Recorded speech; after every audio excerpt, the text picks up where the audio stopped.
إن الحمد لله نحمده ونستعينه ونستغفره ونعوذ بالله من شرور أنفسنا ومن سيئات أعمالنا. من يهده الله فهو المهتد ومن يضلل فلا هادي له. أشهد أن لا إله إلا الله وحده لا شريك له، وأشهد أن محمدا عبده ورسوله. يا أيها الناس اتقوا ربكم الذي خلقكم من نفس واحدة وخلق منها زوجها وبث منهما رجالا كثيرا ونساء، واتقوا الله الذي تساءلون به والأرحام إن الله كان عليكم رقيبا.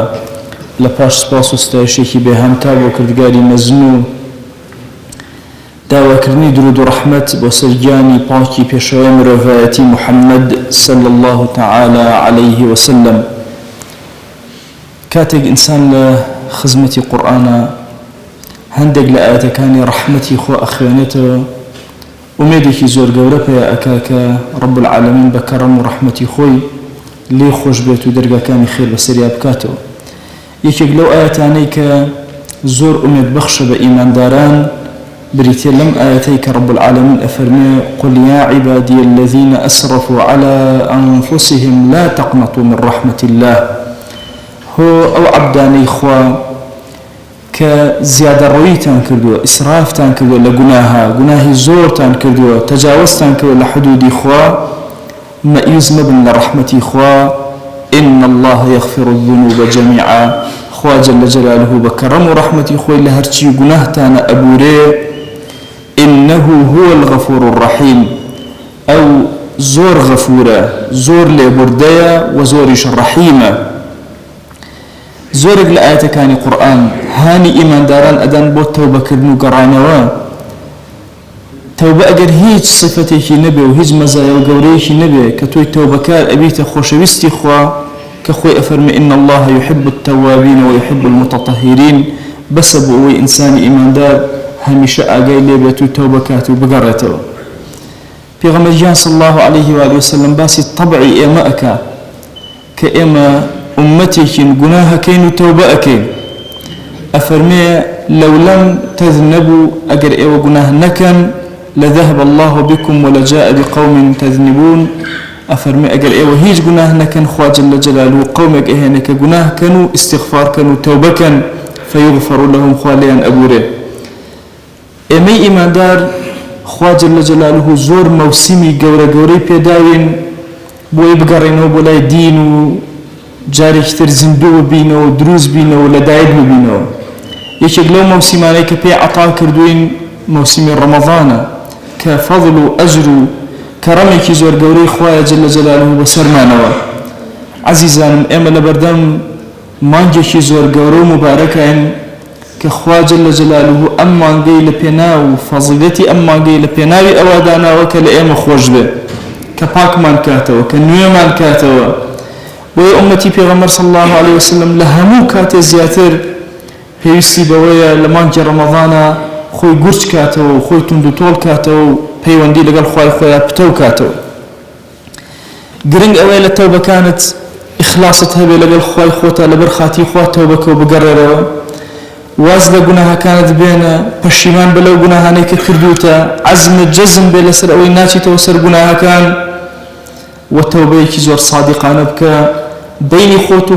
خوا لە هەموو شتەکان ئەبورێکە لە نێوان عەبدەکان لەگەڵ خوایە. هەر گوناهێک پەیوەندی بە خواوە هەبێ بە تەوبەیەک خوای گەورە لێت ئەبورێ. ئەوەشی پەیوەندی بە عەبدەکانی خواوە هەیە مەظالیمەکانیان بۆ بگێڕەوە. ئەوەندەی ئیمکان هەیە ئەگەر ئیمکان نییە مەظالیمەکان بگێڕیتەوە ئەوێ بە ئەندازی ئەو زوڵمەی کە لە بەرامبەرەکەت کردووە دوعای خێری بۆ بکەی. ويا رحمتي خوال إمام النووي بأفرمي أجر غيبتي كسكت كذوب توبكاري چنك غيبتك ولنا مجالسة برو لنا مجالسة بتشاك باشي كروا أجر ناتواني في بليك قادن مأزاك وغيبتم كردوي بتشو لنا مجالسة أمجار بيشترك بخراب باس كذو أمجار بتشاك باسي لعل رب العالمين ليتخوش به. سوودەکانی زۆرە تەوبەکردن ئینسان کە ئەگەڕێتەوە لای خوا زۆر شتی دەستگیر ئەبێ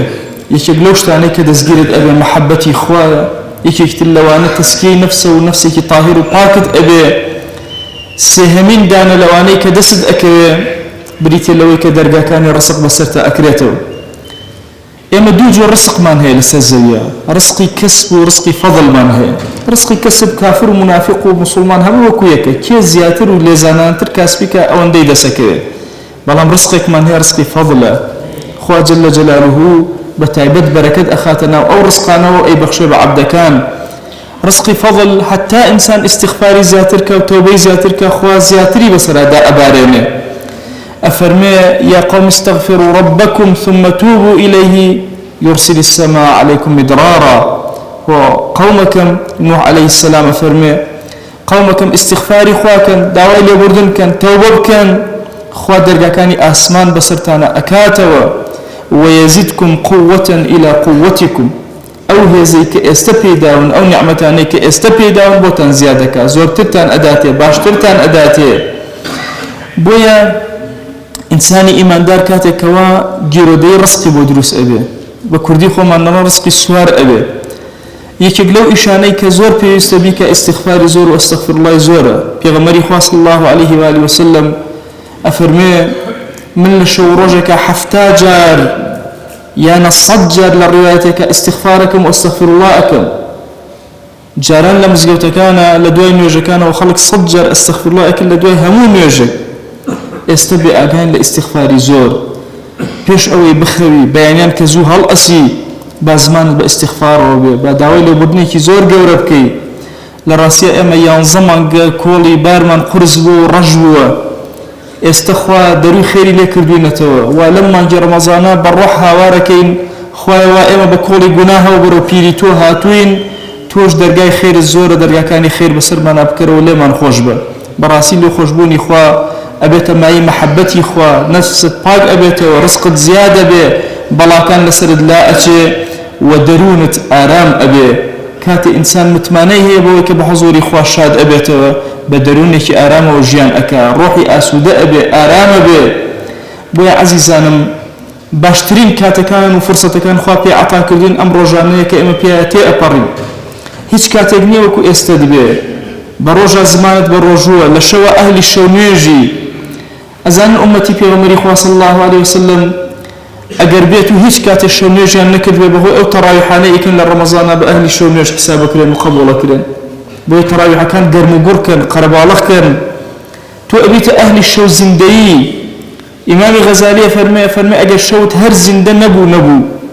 أجر لجايكته خبرت بويا ولو يبجارج باستغفار يبكى لا حول ولا قوة إلا بالله يبكى لعل أخوي قول درجة كان خير بصرت أكات وبأهل الشو حسابت أكا أمتي بيغمر صلى الله عليه وسلم أمتي الشون دعاء كان للشوا برز أبن وجيرا أبن بويا لهمو عمري تويا أو كاتيك بحضوري خوا أجيت وأجر برسالة لك تو تشوي كتزندو كردوا أجر تراويح كان وباشي جل كردوا علي خوا من أهل الشوي توبهم أهل ذكر فكري توبهم لشوا من بأجان نبهم لغافلة كان نبهم لشوا لو نبهم كبهوشياران ما ملهم أكل لشوا إما أمتي في عمر صلى الله عليه وسلم لم نفسيك إسخوا في داوين باشترين نفسيك خوا بلا كان بسرمان ولا مبا أزانا وكو فرد تاك من كومالي بلا بسرمانويا وكو أمتي بيغمري صلى الله عليه وسلم لجيهانا يدنيا بلا بسرمانويا أمتك